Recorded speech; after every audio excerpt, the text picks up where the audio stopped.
හිතෝපදේශ 27 අද කුමක් වේද කියා නොදන්න ඔබ හෙට ගැන පාරට්ටු නොකරන්න. අන්‍යයෝ ඔබට ප්‍රශංසා කරත්වා. අමුත්තෝ වුවද ඔබට ප්‍රශංසා කරත්වා. එහෙත් ඔබ ඔබටම ප්‍රශංසා කර නොගන්න. ගල් බරය, වැලිත් බරය.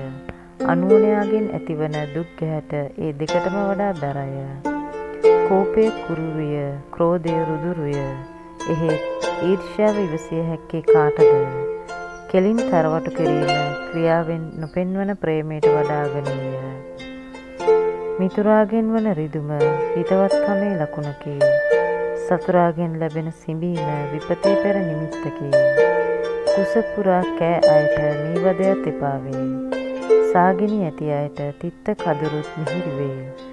සිය රට හැර යන මනුෂ්‍යයා කැදැල්ල හැර පියාඹන කුරුල්ලා වැනිය. සඳුන් කපුරු සුවඳ විලවුන් මන පිනවයි. හිරිහැර කරදර සිත දෙදරවයි. ඔබේම මිත්‍රයාද පියාගේ මිත්‍රයාද අතනාරින්න. විපතේදී නෑදෑයින් වෙත නොයන්න. ළඟ සිටින මිතුරා දුර සිටින නෑයාට වඩා අගනේය.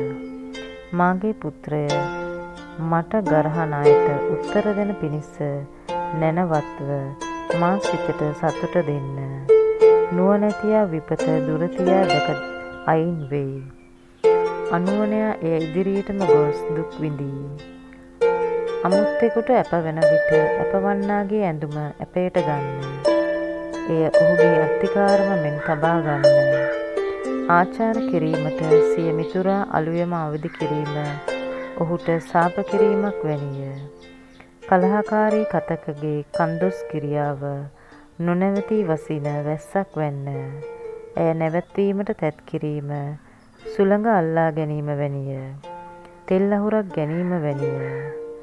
යකඩින් යකඩ මුවහත් වෙයි. එසේම මනසින් මනස දියුණු වෙයි. අත්තික්කාගස බලාගන්නා එහි ගෙඩිකයි. තම හිමියාට සලකන්නා ගෞරවය ලබයි. වතුරෙහි පිළිඹිබු වන්නේ ඔබේම මුහුණය. සිතෙහි පිළිඹිබු වන්නේ ඔබේම චරිතය. පාතාලය හා අවීචිය කවදාවත් තෘප්තියට නොපැමිණෙයි. මිනිසාගේ තෘෂ්ණාවද කවදාවත් සෑහීමකටපත් නොවේ. රිදී කෝවයෙන් දැනගනිති. රන් ගිනි උඳුනෙන් දැනගනිති. මිනිසා පැසසුමින් දැනගනිති. මෝඩයෙකු වංගෙඩියක දමා මෝල් ගහෙන් කෙටුවත් මෝඩයාගෙන් මෝඩකම වෙන් කළ හැකිද? ඔබේ ගව පට්ටිවල තත්ත්වය මැනවින් දැනගන්න. ඔබේ ගව රැළට මුළු සිත දෙන්න. ධන සම්පත් සදහටම පවතින්නේ නැත. රජකමද පරපුරෙන් පරපුරට පවතින්නේ නැත. තනපත් මැලවන විට ලාතන නැගෙයි.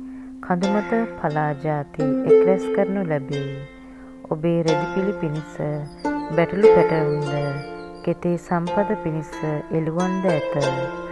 ඔබේද ඔබේගේ වැසියන්ගේද කෑම පිණිසත් ඔබේ සේවිකාවන්ගේ නඩත්තුව පිණිසත් සෑහෙන තරම් මෙහි එළුකිරි ලැබෙනු ඇත.